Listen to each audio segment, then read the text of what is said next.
လူတယောက်ဟာတေဆုံးသွားတဲ့ငွေကင်းစကလေးငယ်ကိုသူ့ဇနီးရဲ့အလောင်းနဲ့အတူမြုပ်နှံခဲ့တယ်။ဒါပေမဲ့ခေါင်းတလားပိတ်ခါနီးမှာထူးဆန်းတာကကလေးငယ်ဟာအသက်ပြန်ရှင်လာခဲ့တယ်။တကယ်တော့ဒီမိန်းကလေးဟာအလောင်းဆောင်ဝိညာဉ်ဖြစ်ပြီးလူသေးရဲ့အငွေအသက်ကိုစုပ်ယူပြီးအသက်ဆက်ရသူပါဒါကြောင့်အဖေဖြစ်သူဟာသူမအသက်ရှင်ဖို့အတွက်ညာတိုင်းအမေဖြစ်သူရဲ့အလောင်းနဲ့အတူအိပ်ဆက်စေခဲ့တယ်။နှစ်တွေကြာလာတော့အဲ့ဒီမိန်းကလေးရှိဟာအလွန်လှပတဲ့အပြိုပေါ်ဝင်ရွယ်ကိုရောက်လာခဲ့တယ်။သူမဟာလှလွန်းလို့ရွာထဲကလူမိုက်တွေရဲ့နှောက်ယှက်မှုကိုခဏခံရတဲ့တနေ့မှာလူမိုက်တွေကသူမကိုစော်ကားဖို့ကြံစီတဲ့အခါအမဖြစ်သူကဝင်သားပေမဲ့မရခဲ့ဘူး။နောက်ဆုံးမှာရှိကအမကိုကယ်ဖို့အတွက်ရှင်နဲ့အတူအိပ်ပေးမယ်လေလို့ကမ်းလှမ်းလိုက်တယ်။လူမိုက်ကတော့အလှလေးနဲ့အိပ်ရမယ်ဆိုပြီးဝမ်းသာနေတာပေါ့။ဒါပေမဲ့သူမကပြောလိုက်တယ်။ကျမကငငယ်ကလေးကလူသေးတွေနဲ့ပဲအတူအိပ်လာတာရှင်မကြောက်ဘူးလားတဲ့။လူမိုက်ကတော့မင်းလိုအလှလေးနဲ့အိပ်ရရင်တေရလဲတန်ပါတယ်လို့မိုက်ကန်းပြောခဲ့တယ်။နောက်တနေ့မနက်မှာတော့အဲ့ဒီလူမိုက်ရဲ့အလောင်းဟာရွာထိပ်မှာပေါ်လာခဲ့တယ်။ထူးဆန်းတာကရှိရဲ့အသားရည်ဟာအရင်ကထပ်ပိုပြီးဖြူဝင်းချုံမွေလာတာပဲ။သူမဟာလူမိုက်ရဲ့ယောက်ျားစီနှစ်ကိုစုပ်ယူပြီးအလှပပွားခဲ့တာပါ။တနေ့အကြာမှာအမဖြစ်သူဟာမြို့ပေါ်က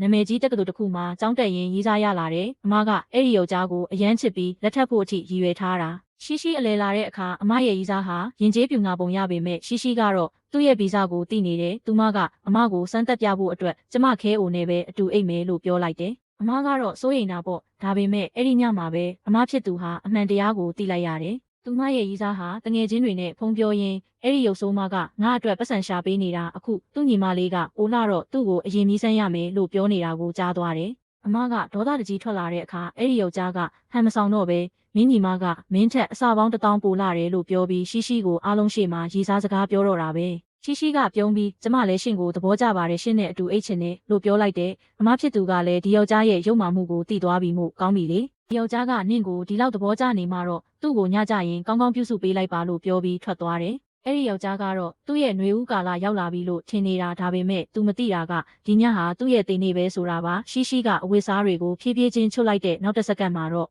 အဲ့ဒီယောက်ျားဟာကြောက်လန့်တကြားအော်ဟစ်ရင်းအသက်ပြောက်သွားပါတော့တယ်